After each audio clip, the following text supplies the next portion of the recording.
As you can see, this is pretty much a summary of my service. Only flew 9 missions, 4 from Okinawa, 1 over China, and the other 3 over Japan. And when the Japanese found out I was there, they said, "That's English." Well, anyway, to get started, I'd like to start out on Pearl Harbor Day. My best pal, Paul Scott, and I played sandlot football in Audubon Park in New Orleans that day. And on the way home, we found out about the bombing of Pearl Harbor. His brother Talmadge was already in the service. He was a sailor on the USS Houston, a heavy cruiser, which was stationed then off the Philippines. Paul said, "Let's join the Navy," and as Mark said, we tried to join that night. Paul did. I brought the papers home. My father wouldn't sign it. He said, "You're too young. When you're 18, you can join any service that you want." Well, I had to go 10 more months before I'd be 18, which is in October. So on Tuesday, December 9th, Paul left for San Diego, and I never saw Paul again. From San Diego, he went to Pearl Harbor and assisted in reconstructing the fleet. This is a picture of Paul in uniform. 3 months later, in the Battle of the Java Sea, the USS Houston was sunk, and Paul's brother, Talmadge, was KIA, killed in action. Our morale, the United States, was not real high. We had been attacked at Pearl Harbor, and then he would lost his battle at the Java Sea, and but the general, at that time he wasn't a general, General Doolittle, conceived the idea of bombing Japan from a carrier with B-25 twin-engine bombers. They didn't even know for sure whether they would get off the deck. But 16 of them did it, and they bombed Tokyo. There was a one-way trip. They had to keep going. There was not enough fuel to turn back to the carrier or to land on the carrier for that matter. But many of these people survived that. And so our morale was boosted, and the Japanese knew they were in there to fight them. 6 months after the war began was a big turning point. The United States broke the Japanese code and tricked the Japanese into attacking the island of Midway, and we caught them off guard. We sank 4 of their 6 carriers, and this was a big turning point in the war. From that time on, there was on and on attrition of the Japanese Navy. In the meantime, we started invading various Pacific islands. I'm still 17, and I decided I want to be a military pilot.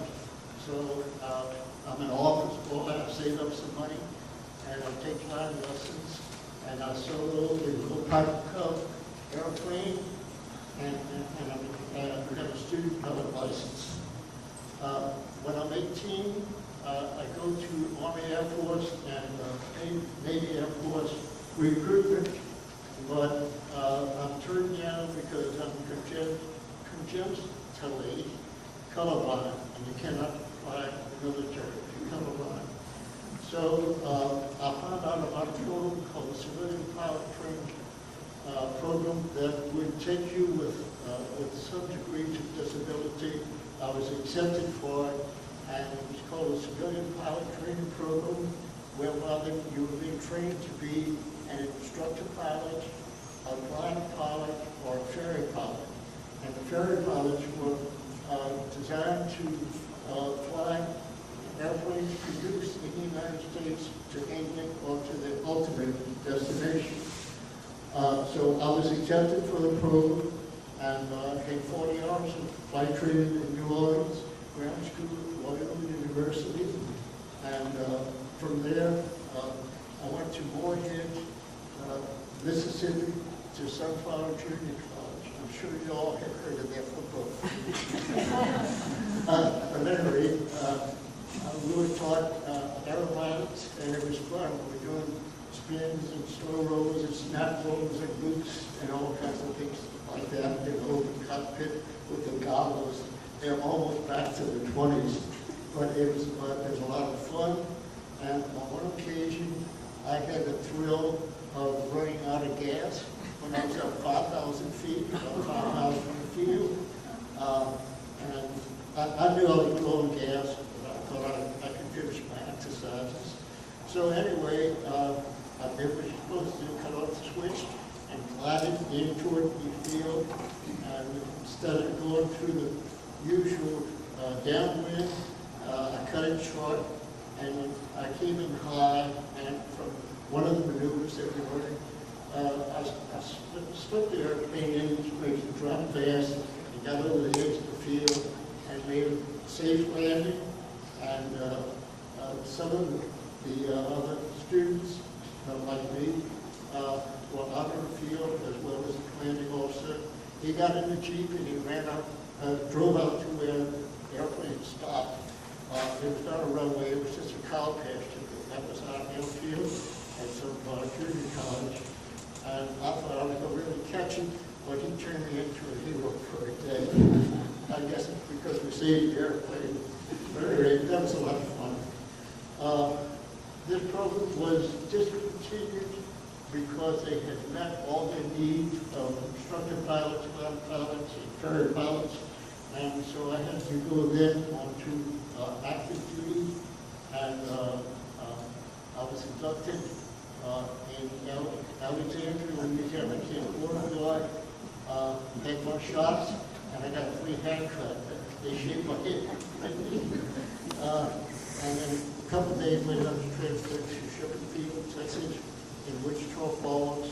We were tested and classified, and those of us who were on the fly were given choices according to how we made up on how we did on the tests. I was given the choice again, a flight engineer, a flight radio operator, or flight radio operator, or and flight armorer. And I chose to be a radio operator. So there in Sioux Falls, South Dakota, the 5 months radio school, and this is what the radio deck on a B-24 looked like. Looking good there. The black wall up there at the top is the wall that separates the co-pilot from the radio operating seat. We had 5 months of that, and it was mostly over the winter. This was my first Christmas away from home, 1943. And my bunk mate, I slept on the top bunk. Ernie Anderson was on the bottom bunk. He lived in Fort Dodge, Iowa, 200 miles away. We had a 3-day weekend for Christmas, and we hitchhiked in a small blizzard to get home to his home. We had a wonderful Christmas at his home, and then back to Sioux Falls, South Dakota. The next week, I got a letter from my sister, and she enclosed this notice that Paul was killed in action. As it turned out, this was a mistake. He indeed did die, but he drowned in Pearl Harbor. He slipped getting off of a motor launch, hit his head on the dock, concrete dock, and they didn't find his body for 3 days. He was buried there at the Halawa Naval Cemetery. So from the radio school, then we went to gunnery school in Yuma, Arizona, and that was 6 weeks. Ski range, and then steel 50 caliber, then moving ground.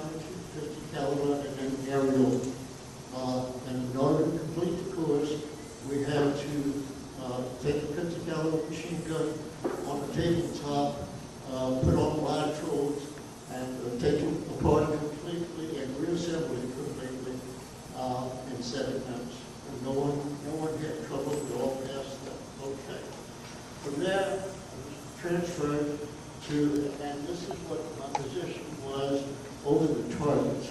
You saw the radio jack, but over the targets I had the right lace gun. This is not me, but this is the gun position that I had in combat.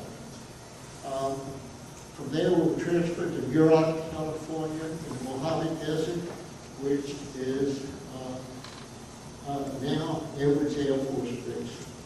At that time, America had a few jet airplanes that were not yet operational for war, but they were on the adjacent part of our field, so we had jets flying up there. And it was amazing to us who were flying in propeller-driven airplanes to see these jets kind of shoot almost straight up the distance. It was great. Then I was transferred, as I said, to Europe, and this was called OTU, Overseas Training Unit, and this is where crews were formed.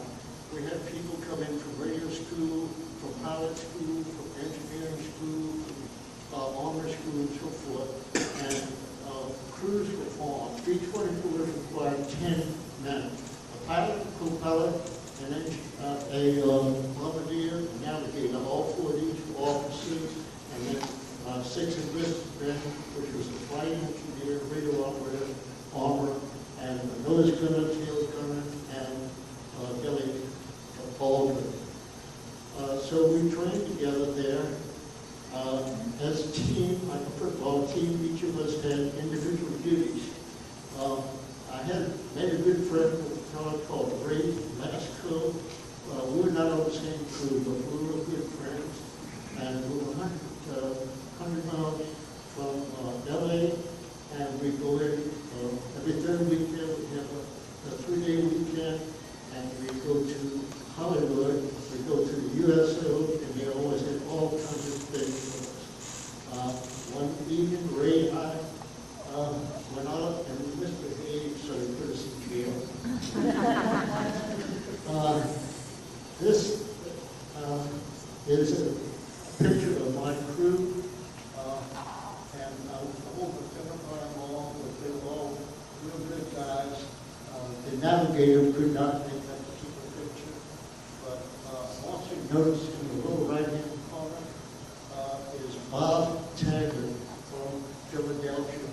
Bob was a very, very bright guy, and he was probably the father of all ADHDs. He was very excitable, but a good guy, and he'll come into the picture again later. There in Hollywood, we had all kinds of things to do, and one of the most fun things to do, it's not very good, most fun, but was to go to the Hollywood Stage Door Canteen. It was packed. Movie stores were always there, and on one particular night, this lady was there, and she asked me to dance with her. No, it was the other one. I anyway, that was one of the thrills. Another one was Gracie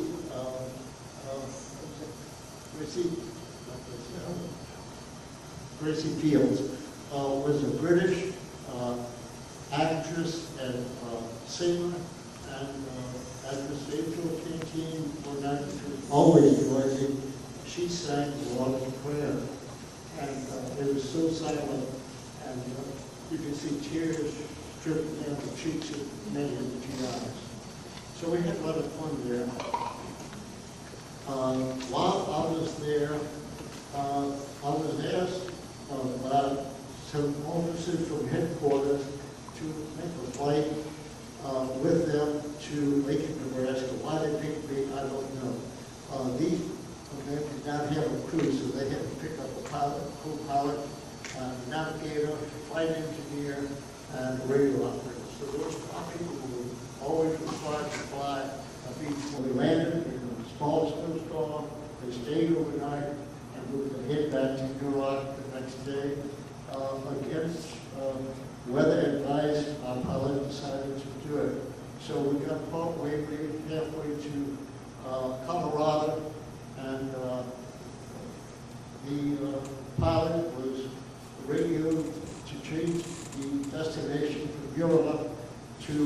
Albuquerque. Headed toward Albuquerque, and just a short distance there, they said, no, you gotta go to Denver. Turn around and go to Denver. Then they said, no, you gotta go to Phoenix. In the meantime, we're in a snowstorm. It's at night. We get lost. The navigator cannot locate us because he cannot use his celestial navigation equipment because of the clouds. The pilot called me on the intercom and asked if I could get a radio fix. And this was wonderful for me to have the opportunity to use something that I was taught. So I was able to tune in. My radio was long distance. I was able to tune into a commercial station in Los Angeles, another commercial station in San Francisco, and one in Denver. And on each one of these, I had a bearing, a compass bearing, and I write this down. I called the navigator over and wrote down these 3 bearings, and where they intersected, we applied that to a map, and we found out where we were. That was good. And so from there, the pilot could use his magnetic compass and head toward Phoenix. And we did. We headed toward there. With that, we were in the clouds. We knew there were mountains there. We hit the land. And we finally found a hole in the clouds. We started down, and there's a mountain for us. So back up we go and fly a little farther. And then we got an open spot and we were able to descend and land safely. So we got back to Europe the next day, and by this time we're near the end of our training.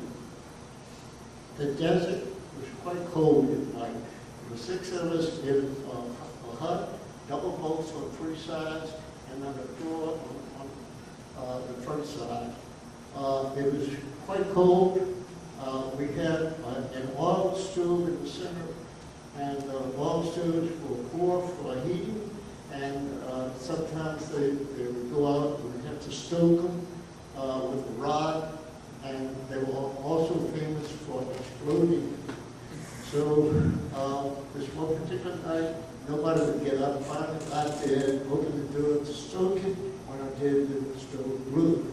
And it blew me out the door into the desert. Maybe I was semi-conscious for a while, but I remember hearing all the guys laughing at me. There was in the sand. Came out, they took me to the ER, and my face was black as soot. Upper clothing, all black as soot. I had first-degree burns, but fortunately my eyes were not hurt. And I was better for 2 or 3 days, and everything was okay. We had a weekly newspaper called the Huron Mirage, and it would keep us up to date with what was happening there. And the author was a cartoon. This very next week, this cartoon appeared on, and the general said, is that another one of the new airplanes, new jet airplanes that were flying out there and amazing us?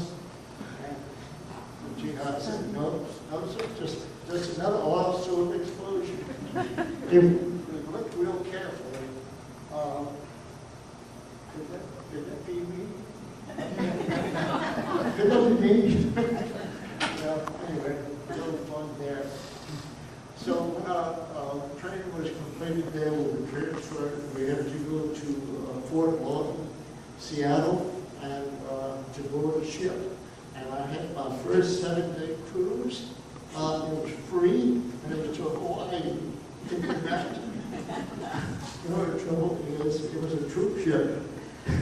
And we slept boats, and most of the contingency were ground troops who did not do well at sea.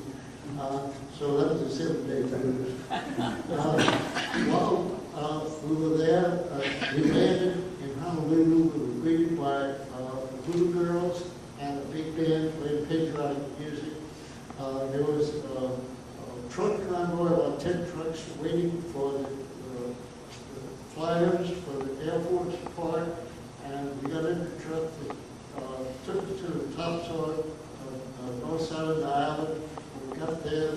to the airfield. There were several C-46s and propellers were spinning, and they told us, get on board, don't mess around.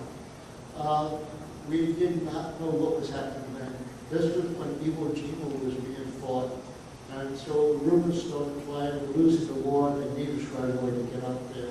But it didn't turn out that way. We only flew from Oahu to Kauai, and we had 6 weeks of air and sea survival training. I said there, this jungle and sea survival. If you saw the movie when broken, you see surviving in a life raft can be very challenging. Also, if you crash in the jungle.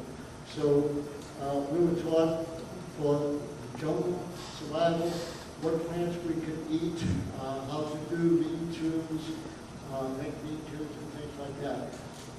Regarding survival at sea, that's quite a challenge. First of all, the sun, you get dehydrated, you already have a certain amount of food on the rafts, and the movie Unbroken depicted a true story of Louis Zamperini, who was shot down, I think, in 1943. He was duty to shoot down, I think, in plane with outbreak. And this is a wonderful movie. If you have not seen it, it's very inspiring, and I recommend it. Louis died, I think, in July of this year. He was quite a hero.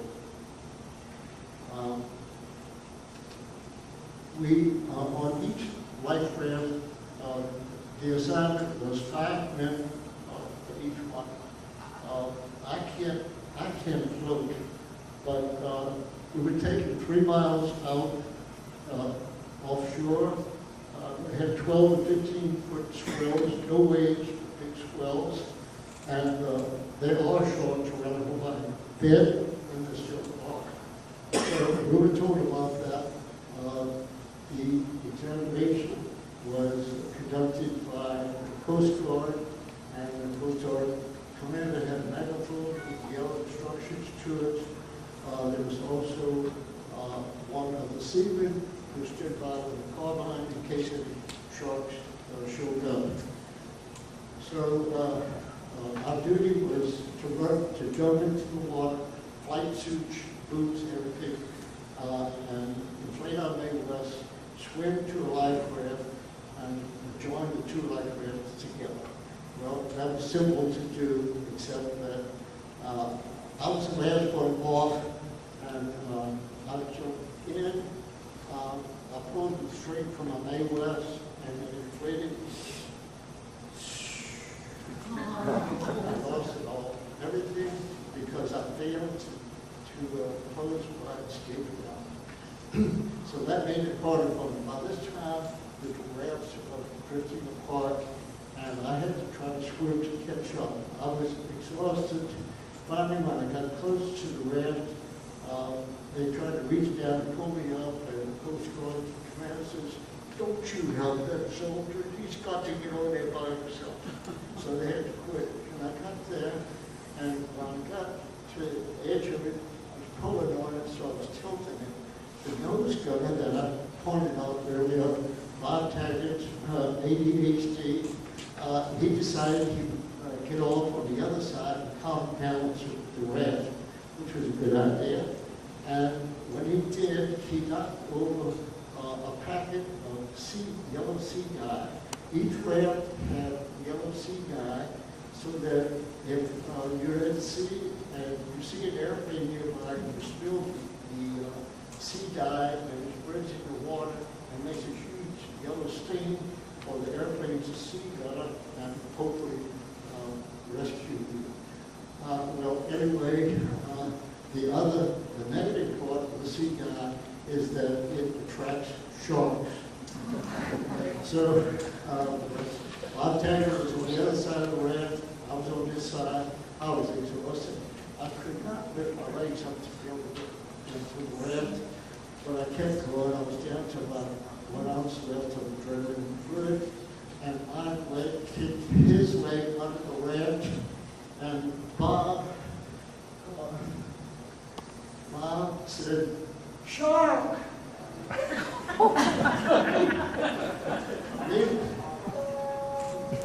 Needless to say, both of us went around. So we finished that training, and then they said us ready to go into combat.